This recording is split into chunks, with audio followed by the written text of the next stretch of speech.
Boa Nova. Informação às 15 horas com Liliana Lopes.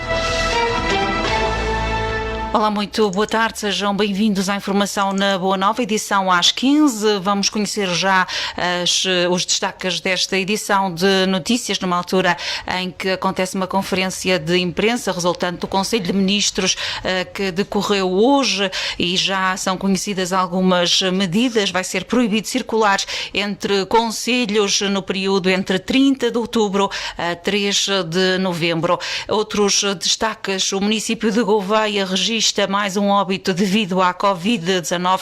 O município tem agora 6 casos ativos. Também lhe falamos de secção de hóquei patins do Futebol Clube de Oliveira do Hospital, a equipa sénior. O objetivo é ter os atletas na segunda divisão. Falamos-lhe da localidade da Carvalha. Esta localidade com menos de 50 habitantes é uma aldeia de gente progressista e de mente aberta. A Polícia Judiciária deteve um idoso suspeito de atear 2 incêndios em fornos de Algodres. Saiba que hoje foi registado um sismo de magnitude 3.7 perto do Cabo Mondego, na Figueira da Foz. São os títulos em destaque na Boa Nova. Boa tarde, sejam bem-vindos à informação. A informação na Rádio Boa Nova tem o apoio de IG Combustíveis.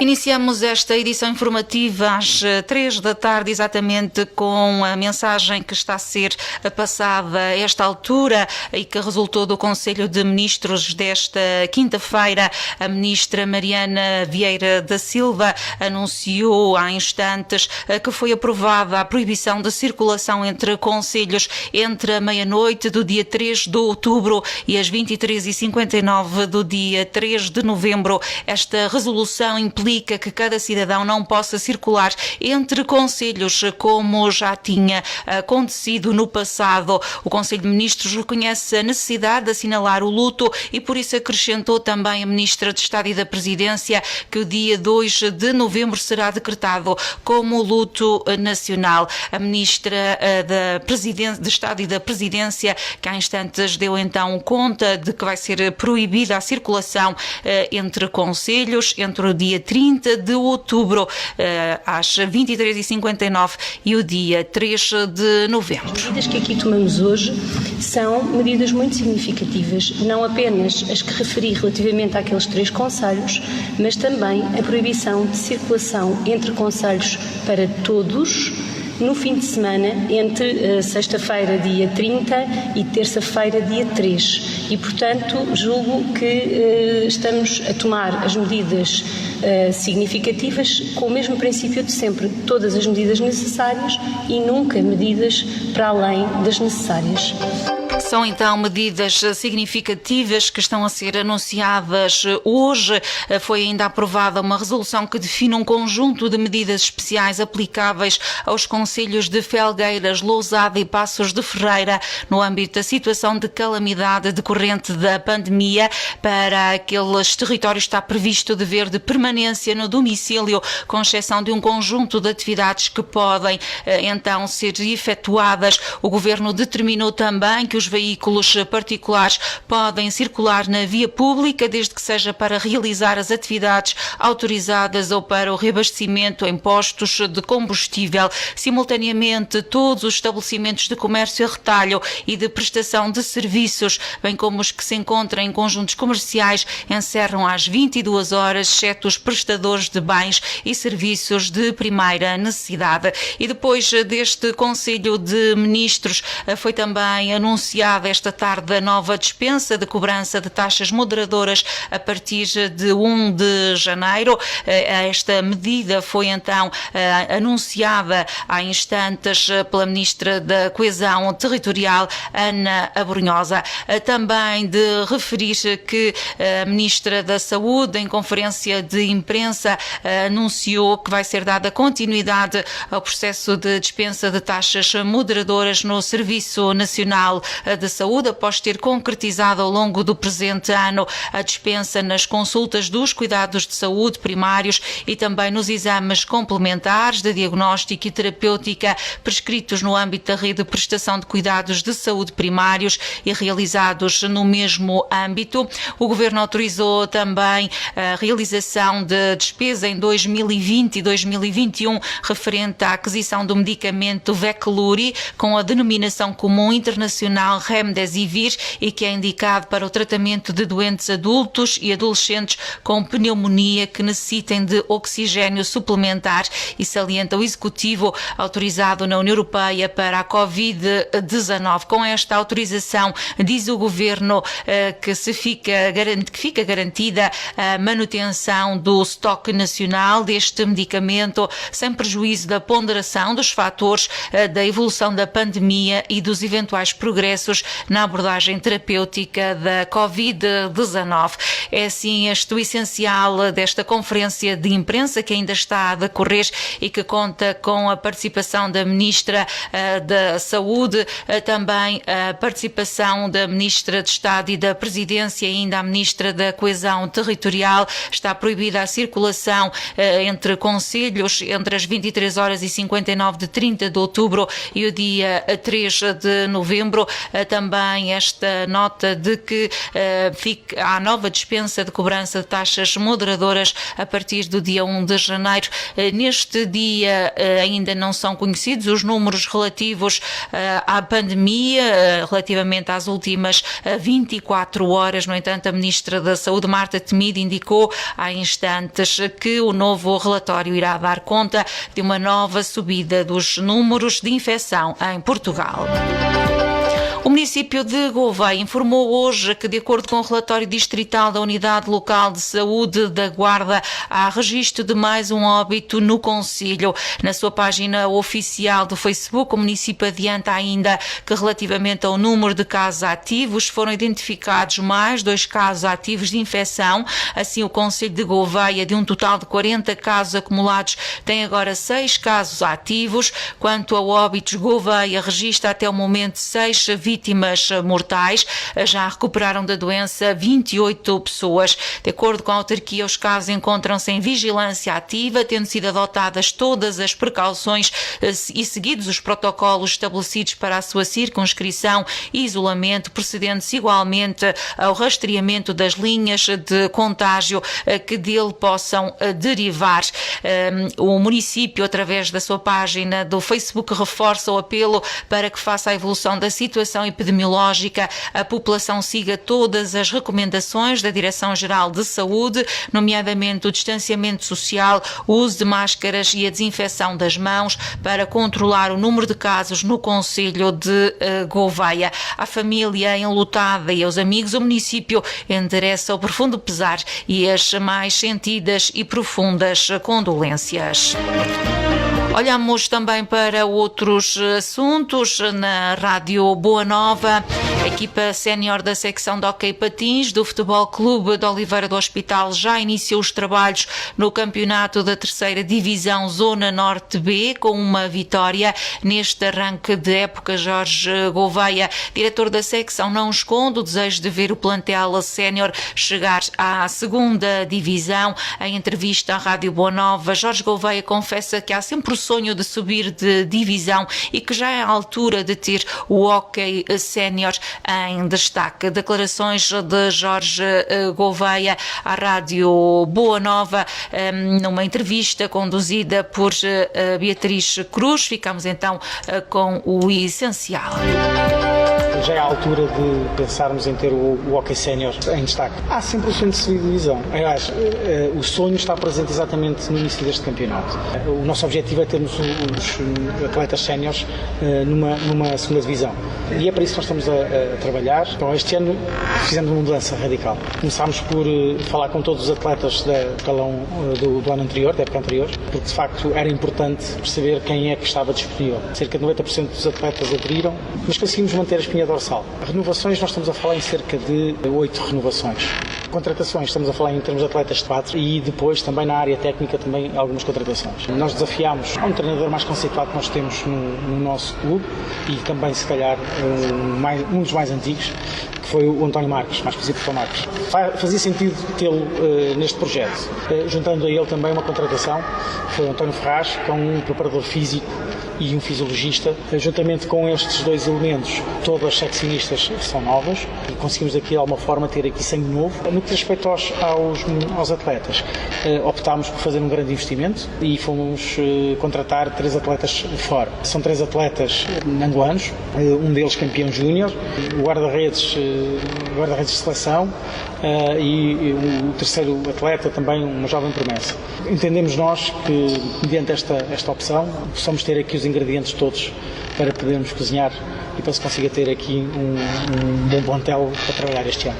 A Rádio Boa Nova, Jorge Gouveia deixou também claro que a formação continua a ser a grande prioridade para a direção da secção de hóquei e patins. O responsável adiantou que a secção conta atualmente com cerca de 80 atletas de todos os escalões, desde as escolinhas aos séniores. E um dos pontos fortes foi exatamente esse, foi focar-nos na formação. Não só pelo historial que este clube tem, a formação do hóquei do Oliveira do Hospital é uma formação de referência a nível nacional. E é isso que nos motiva. Percebemos que se não tivermos formação, de certeza absoluta, que mais tarde ou mais cedo, não vamos ter os outros escalões. Porque a formação é a base de trabalho de toda a formação, de todos os clubes e todo o desporto. Se é importante a formação para dar continuidade aos outros escalões, também é importante termos uma boa equipa sénior, porque a equipa sénior é a referência dos atletas dos escalões de formação. Jorge Gouveia, este diretor da secção de hóquei patins do Futebol Clube de Oliveira do Hospital, a fazer então esta antevisão desta nova temporada que já iniciou com o jogo no passado fim de semana.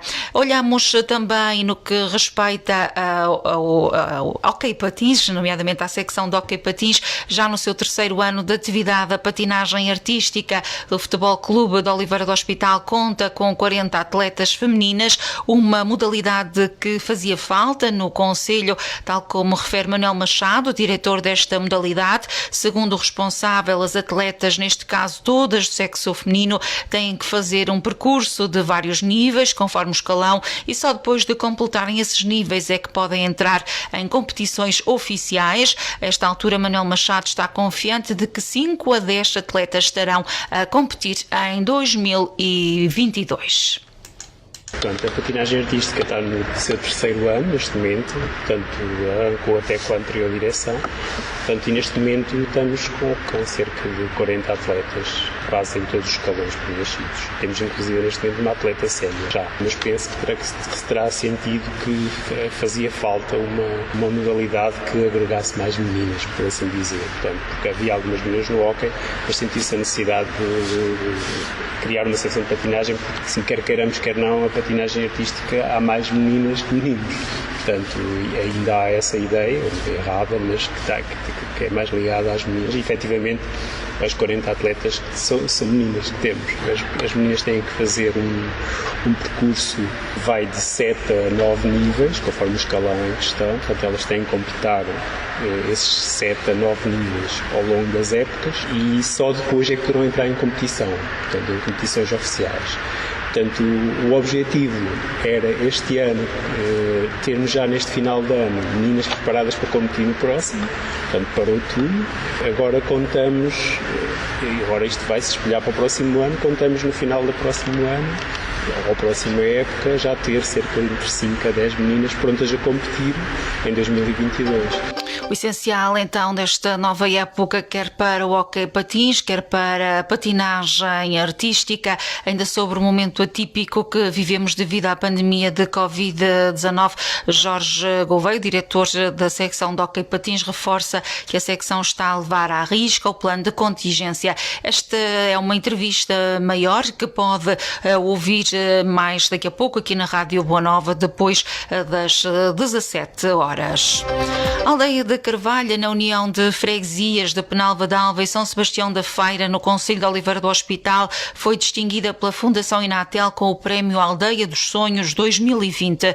A entrega do prémio decorreu na semana passada, durante a Gala Social Inatel 2020, no Teatro da Trindade, no decorrer da qual José Manuel Alho, da Fundação Inatel, apreciou a candidatura que foi feita pelo município, que depois do grande incêndio de 15 de outubro quis agora que as pessoas mantivessem essa capacidade de sonhar. O prémio Aldeia dos Sonhos 2020 foi entregue ao vice-presidente do município de Oliveira do Hospital, que logo referiu que o grande obreiro deste prémio é Rui Coelho, presidente da União de Freguesias de Penalva d'Alva e São Sebastião da Feira, começando por agradecer a colaboração da instituição Inatel para com o município oliveirense, muito em particular no pós-incêndio e na promoção da Festa do Queijo da Serra da Estrela, que neste ano não se realizou devido à pandemia. José Francisco Rolo considerou que o prémio atribuído à Aldeia da Carvalha é um estímulo e força às pessoas que conseguiram recuperar e recomeçar de novo. Sobre a aldeia, o vice-presidente oliveirense referiu que tem menos de 50 habitantes e destacou o espírito comunitário. E quero aqui publicamente manifestar a capacidade de abertura desta instituição Inatel, instituição enraizada no território nacional. É a demonstração que esta casa é feita de afeto e de proximidade às comunidades e às populações. Esta gente que tem responsabilidades estimula-nos a avançar e a construir. Eu venho de um território que foi afetado, fortemente afetado. Para perceberem o que é fortemente afetado, é qualquer coisa como 97% da sua superfície florestal ter sido completamente apagada. O apoio que a Inatel deu no período pós-15 de outubro, recuperar um território concelhio destruído por inteiro. A Carvalha foi uma aldeia fortemente afetada pelos incêndios, que conseguiu conservar o seu núcleo central, que é um núcleo muito bonito, casas antigas, uma autêntica varanda sobre o Val do Alva, onde corre lá abaixo no fundo o rio Alva, na Serra do Açor, uma serra que foi fortemente afetada, devastada pelos incêndios de 15 de outubro de 2017. E se calhar um dos grandes estímulos que esta grande instituição e que esta Gala Social está a dar é dar um estímulo, dar uma força ao povo, àquelas pessoas que conseguiram recuperar, conseguiram regenerar, conseguiram revitalizar a vida das comunidades. E revitalizar a vida das comunidades foi recomeçar de novo. Uma aldeia com um espírito muito comunitário, muito bonita. Um convite a ir em qualquer altura do ano. Já tínhamos tentado várias vezes irmos com a aldeia ao prémio Aldeia dos Sonhos.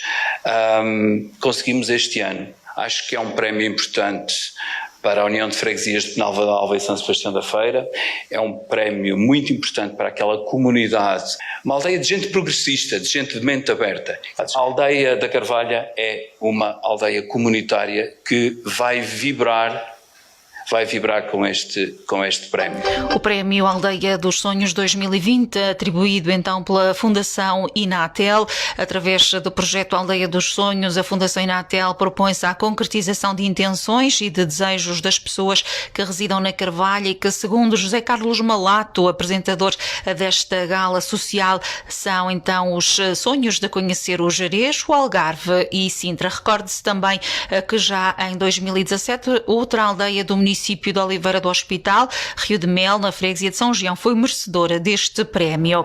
O Departamento de Investigação Criminal da Polícia Judiciária da Guarda, com o apoio de elementos do EPNA da GNR, deteve na segunda-feira, dia 19, um homem com 71 anos, suspeito da autoria de 2 crimes de incêndio florestal, ocorridos na manhã desse dia, entre as 9h50 e as 10h30, na área de freguesia de Figueiró da Granja, concelho de Fornos de Algodres, distanciados entre si por aproximadamente 500 metros. Em comunicado enviado à Rádio Boa Nova, a Polícia Judiciária adianta que o suspeito, agindo por mero incendiarismo, terá ateado os incêndios por meio de chama direta, com recurso a um isqueiro pessoal, colocando fogo sobre a vegetação existente, que rapidamente se alastrou, auxiliado por forte vento que então se fazia sentir. Segundo as autoridades, o fogo acabou por consumir aproximadamente 8 hectares de pinhal, arvoredo disperso, matos e pastos, tendo também colocado em grande perigo várias outras densas áreas florestais, assim como áreas residenciais mais próximas, salvas apenas pela rápida e eficaz intervenção dos bombeiros. O detido, reformado e com antecedentes criminais pelo mesmo tipo de crime, foi entretanto presente às competentes autoridades judiciárias para efeitos de primeiro interrogatório do arguido detido. O idoso ficou submetido à medida de coação de apresentações semanais junto das competentes autoridades policiais locais. O Instituto Português do Mar e da Atmosfera informa que foi registado cerca das 11 horas e 42 minutos de hoje um sismo de magnitude 3.7 na escala de Richter e cujo epicentro se localizou a cerca de 35 km a oeste-noroeste do Cabo Mondego, ao largo da Figueira da Foz. Até o início da tarde não tinha sido recebida nenhuma informação confirmando que o sismo tenha sido sentido e, se a situação justificar, serão emitidos novos comunicados, assim adianta o Instituto Português do Mar e da Atmosfera. O IPMA e o Comando Distrital de Operações de Socorro de Coimbra adiantam que não têm qualquer registro de dano causado. Estamos a concluir esta edição de notícias. Neste dia a previsão do estado do tempo é de céu geralmente muito nublado. Também poderão ocorrer aguaceiros, por vezes acompanhados de trovoada, em especial nas regiões do norte e do centro. O vento hoje é fraco a moderado, também registro de uma pequena descida da temperatura mínima. No concelho hoje as temperaturas vão oscilar entre os 9 graus de mínima e os 16 graus de temperatura máxima. Chegamos assim ao final desta edição informativa às 15, que fica então marcada pelas medidas que ainda estão a ser anunciadas em conferência de imprensa após a reunião do Conselho de Ministros que decorreu esta quinta-feira.